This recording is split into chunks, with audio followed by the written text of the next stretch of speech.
Hi guys, it's me again, Cecilia. Welcome back. For today's video ay gusto ko na naman i-share sa inyo ng paulit-ulit. Alam niyo kung bakit? Kasi na-share ko na to ng ilang beses dito sa aking channel and then doon sa aking TikTok account. And then guys, ito kasi nagkaroon daw siya, same daw kami, nagkaroon din daw siya ng eczema. Kaso lang, ang problema niya, paano niya tatanggalin yung naiwang pilat mula doon sa eczema. Kasi guys, nagkaroon talaga ako ng eczema. Although matagal na yun, hindi pa ako vlogger nung time na yun. Tapos guys, dito talaga siya nag-start. Tapos umano siya dito sa palad ko. And then pagkatapos, tumakbo siya dito.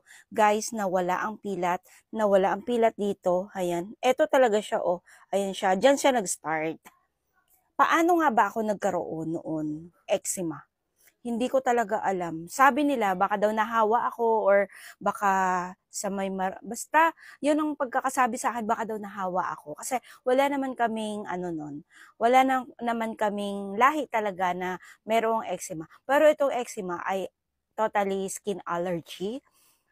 Nagpo-flakes-flakes as in super dry ang balat mo. So, siguro kulang ako sa vitamin E or vitamin E, sabi ni Doc sa akin. So, nakailang beses talaga ako noon nakapag-paderma.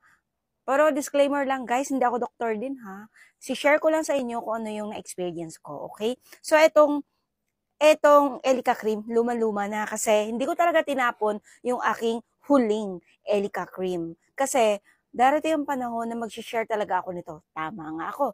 At ngayon, paulit-ulit ko na i-share na to doon sa TikTok.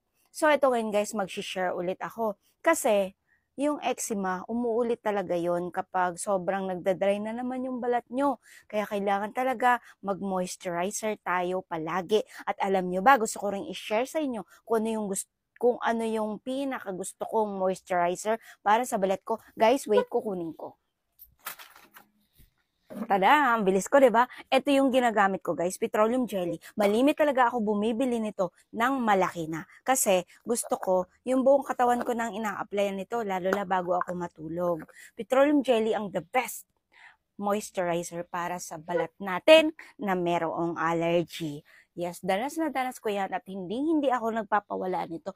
Actually, malimit ako nito. Ay, nasa tindahan ko pala, iniwan ko. Kasi kapag meron tayong allergy sa balat like eczema, bawal siya maalikabukan, bawal mainitan, bawal ng sobrang lamig, tapos bawal siyang, basta yung balat mo, napaka-sensitive.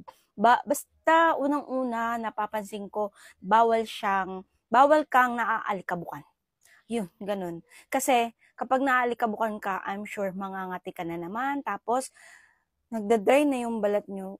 Ramdam ko talaga na nagda-dry na yung balat ko. As in, kaya ina-applyan ko kaagad nito. Pero guys, kapag ang eczema nyo ay ganito na, ang kati-kati po niyan guys, ito yung ginagamit ko talaga dati. Kasi, kapag nagtutubig-tubig na siya at napisa, kakalat po yun, dadami po yun, as in nakaka-stress po talaga.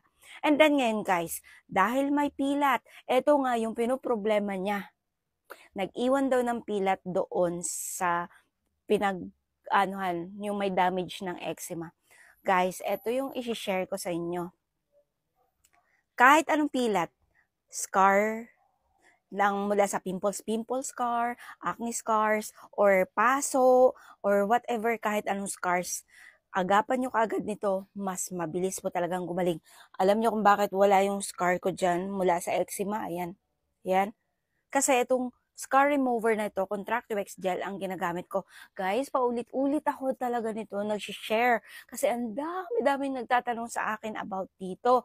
Kasi guys, mabilis makapagpa-heal ito or mag-fade ang scars nyo, lalong-lalo na kapag bago pa lang. Kapag bago pa lang, although nakakatanggal din to ng scars na old scars ay matagal na gamutan. Marami pang mga tube na mauubos ikaw kapag pinapatagal mo yung scars mo. Kaya kapag may scars ka ngayon, agapan mo kaagad nitong Contractivex Gel Scar Remover. Hindi lang pang scars to guys. Pwede rin sa keloid kasi natanggal talaga yung keloid ko dito. Number 1 na yung aking bakuna nung bata ako. Natanggal talaga at nag-flatten siya guys. Tapos kahit papaano, naging kasing kulay siya kahit papaano sa totoo kong balat. Kaya nakakatuwa guys, hindi ako nagpapawala nito kasi kapag nagkaroon ako ng, pag nagpiprito ako, napapaso, eto agad ang ina-apply ko guys. Guys, Scar Remover Contractivex Gel. Inuulit ko sa nagtatanong, Scar Remover Contractivex Gel. Mabibili nyo po ito, meron siya sa TikTok shop ko, meron din sa Mercury, meron din sa Watsons. Yan. Watsons at Mercury kayo bumili. Pero guys, legit din po yung nasa TikTok shop ko. Pero, syempre, hindi ko pipilitin kayong kung saan kayo bumili. Mas okay, mas best reco ko talaga, Mercury kayo bumili. Okay? Meron po itong 5 grams, 10, 15, 20, above. Yun. Mamimili na lang kayo kung alin yung pasok sa budget nyo. Kasi ito, although mas mahal naman ang pagpapalaser ng scars, pero mas nakakamenos tayo dito. Kailangan nga lang, agapan talaga natin kapag bago pa yung scars natin. Okay? So, ayun siya guys. Ito yung na-experience ko talaga dito sa Contractivex Gel at saka etong Elica Cream. Paano ba gamitin ang Elica Cream? Guys, hindi pwedeng gamitin ito ng pangmatagalan. Ang pinakamatagal na paggamit o pag-a-apply nitong Elica Cream ay 1 buwan lang. Pagkatapos ako, dati, ina-apply ko to sa aking eczema 3 times a day. Pero ang nire-reco sa akin ay twice a day lang po. Pero mas gusto ko 3 times a day. Alam niyo kung bakit? Kasi pag dry na ulit yung sugat or damage from eczema, ay nangangati siya. Kaya ina-applyan ko na naman ito. Kaya nag 3 times a day ako. Although hindi naman ganun yung turo sa akin. Twice a day lang. So, huwag niyo akong gayahin kasi guys, may steroid to at delikado daw sa ating kalusugan. Pero guys, okay naman ako. Oo, lalo na kapag malala na yung eczema nyo or dumadami na po talaga tapos nagnanaknak or nagtutubig na po talaga. Guys, ito ang pampatuyo ng ating eczema. Okay? So, ang pinaka-maximum na pag-a-apply nito ay 1 month lang po guys. Pero ang sabi nila, 2 to 3 weeks lang po. Pero yung sa akin, umabot po ng 1 month mahigit. Pero salamat sa Diyos, okay naman ako. And then eto, paano gamitin? Tuturo ko sa inyo guys. Hugasan nyo muna yung damage or scars. Pagkatapos, mas okay kung maligamgam ang panghugas nyo. Tapos, i-apply nyo nito. Tapos, ima-massage nyo po ang cream nito doon sa damage na or scars. Okay? Yon. Ilang beses? Kahit ilang beses po guys kung gusto nyo. Kasi wala pong nakalagay kung ilang beses to. Pero tayo, dahil may trabaho, busy tayo, thrice a day pwede po or 4 times a day pwede po. Pero kalimitan talaga thrice a day ang napag-a-apply nito. Guys, alam nyo ba, twice a day pwede naman para maano din. Kasi medyo price ito guys, tapos ang liit lang niya. Ito ay 10 grams. Ang bili ko nito ay nasa almost 700. Ayan, ito. 10 grams. Pero ngayon, ang alam ko, sabi nga nila, nagmura daw ito. Yan, mura. Pero guys, about eczema problem, gusto ko pa rin isuggest sa inyo na magpatingin kayo or magpa-check up talaga kayo sa mga derma.